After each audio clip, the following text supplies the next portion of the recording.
কিছুদিন আগে আমাদের পুলিশ উইক হলো। এই পুলিশ উইকে মাননীয় স্বরাষ্ট্রমন্ত্রী এখানে একটা আমাদের ঘোষণা দিয়েছে, বা ওখানে একটা 2-3 বার আলোচনা করেছেন এই জঙ্গল সলিমপুর নিয়ে স্পেশালি। তো ওখানে ওনাদের যে সরকারের যে প্ল্যান, তো ওইখানে কিন্তু 2টা পুলিশ একাডেমি হবে, যে ওখানে পুলিশ একাডেমি করবে, যেটা training centre, police training centre.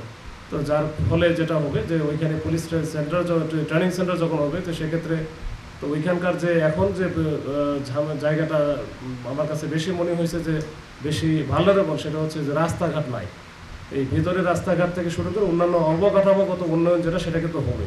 এবং পুলিশের ওইখানে যেহেতু পুলিশ থাকবে, অন্যান্য বাহিনীরও ওইখানে তখন তৎপরতা থাকবে, তখন কিন্তু সেক্ষেত্রে আইন শৃঙ্খলা পরিস্থিতি স্বাভাবিক হতে বেশি সময় লাগবে না।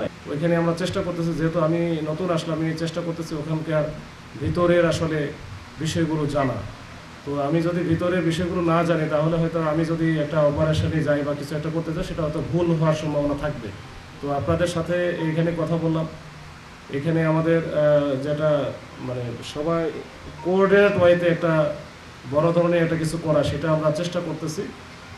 এখানে বাংলাদেশ সেনাবাহিনী আছে, র্যাব আছে, বা অন্যান্য যে গোয়েন্দা সংস্থাগুলো আছে, তারা কাজ করতেছে। আমরা অচিরে দেখতে পাবেন, এটা আমরা সবাই মিলে, আমরা আমাদের সিনিয়র স্যারেরা, আমাদের এখানে চট্টগ্রামের যে মাননীয় ডিআইজি স্যার আছে, বিভাগীয় কমিশনার, ওনাদের সাথেও আমরা কথা বলেছি, এবং এটা আমরা একটু আগাচ্ছি। এটা আপনারা হয়তো যখন আমরা কাজ করবো তখন হয়তো বুঝতে পারবেন।